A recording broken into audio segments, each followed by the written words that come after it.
Hey y'all, I just got off of work, dog tired, but this has really been on my heart and on my mind. Now, for the past few months to a year, I have been seeing these conversations about who's at fault for the kids' lower ratings, for not being able to read, write, do arithmetic, all that jazz. Parents are blaming the teachers are blaming the parents, people are blaming the administration, and some are blaming the school system as a whole. Now, let me tell you this.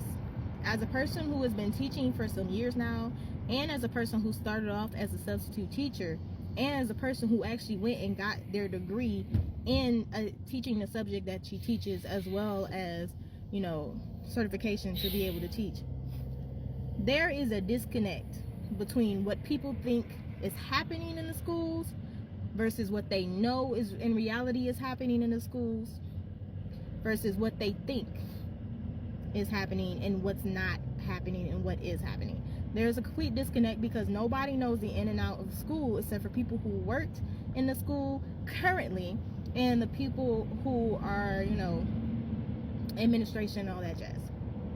Everybody else is there as speculation because you don't know what's actually happening in the school building. You only see the surface level. Especially if you have been out of the teaching game for like the past 30 years. School, as it was, is not here anymore. The school that you knew growing up does not exist anymore. Every district, city, state, country, county, all of it has a different school system, and depending on what school you go to, whether it's charter, private, or public, everything is ran differently. Okay? So your experience might not be the same as somebody else's experience, and that's just flat out. Now, when I say who's to blame, I'm going to say everybody. There are shitty teachers. There are great teachers. There's terrible administration. There's people who are at the higher up that don't know what's happening at the bottom and they don't care. There are parents who make this abundantly hard and completely trash. Okay? There are trash parents. There are a lot of them. So who's to blame is everybody. Everybody is dropping the ball, and for the people who are trying to catch it at the bottom, they're struggling and nobody is trying to fix the solution. Like, nobody's trying to fix the problem. Nobody's coming up with a solution. So let me explain to you guys in the clearest manner that I can possibly explain it. Teachers normally go to school to teach a specific subject to a specific grade level. There are some who go to school to teach multiple grade levels and teach multiple subjects. But for the most part, we go to school, we get our credentials, we get our experiences teaching a specific grade, a specific subject. Now, back in the day, you was a math teacher. You were a 6th grade math teacher. That's all you were expected to teach was 6th grade math. Anybody else that fell out of that category was in the category they were supposed to be in.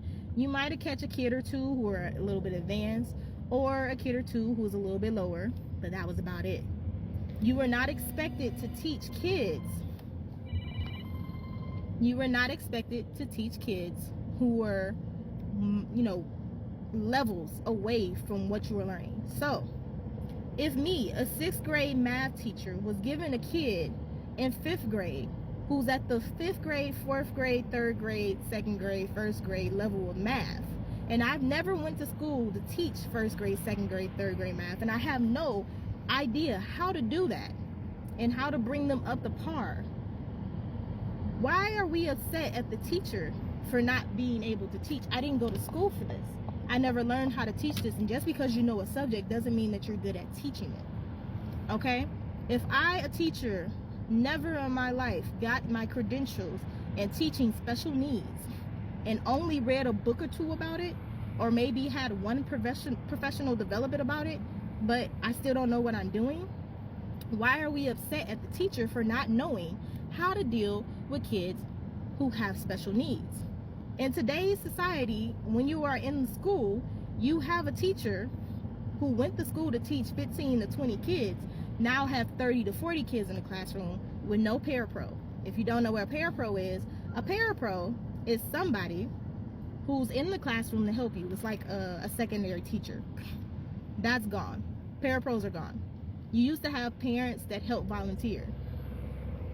That's gone. A lot of parents don't do that or have time to. Then you also used to have, administration would come in and help you. That's gone. Administration does not come to help because administration is busy doing whatever administration does. So now you, a 6th grade teacher who have maybe 10 kids who are below level, and you've never taught any grade outside of your 6th grade level, which you went to school with, is expected to bring kids up to par. On top of that, you are now expected to deal with special needs children, IEPs, and the such, and you never had to deal with them because you never went to school to deal with the extra, okay?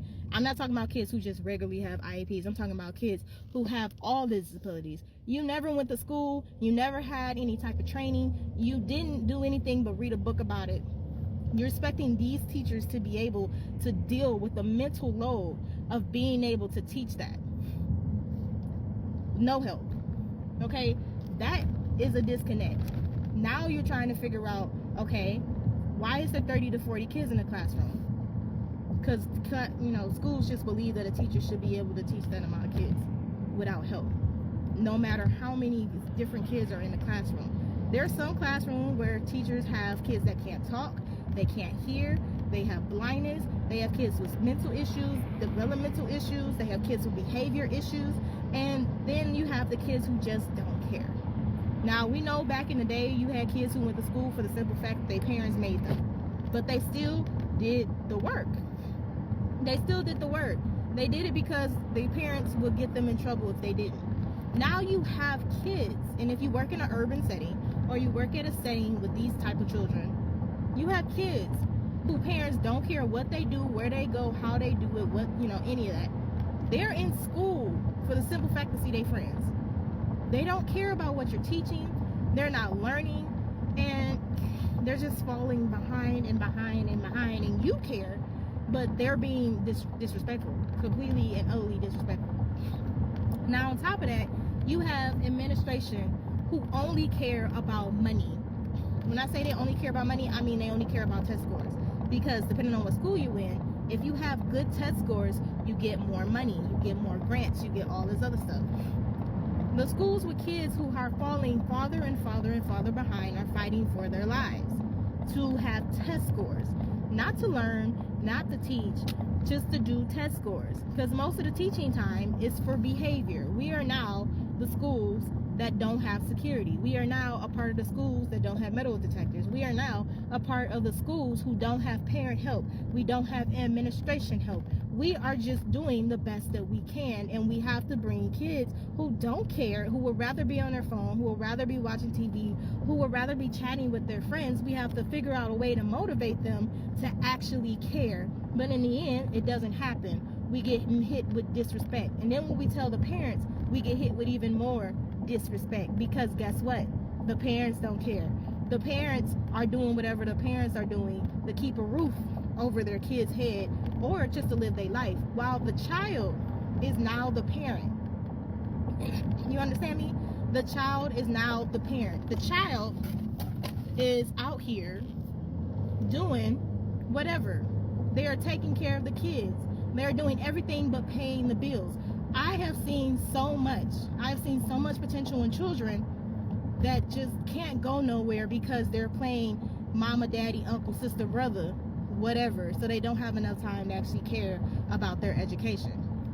Now, here's another thing that's going against us. Besides, education being completely oblivious, these kids can't read. They can't read because the schools are pushing them forward and forward and forward, and the parents don't care, so nobody's telling them to hold them back. And if the school don't hold them back, who is holding the kids accountable? Because no kid left behind, right? While all the kids are actually being left behind.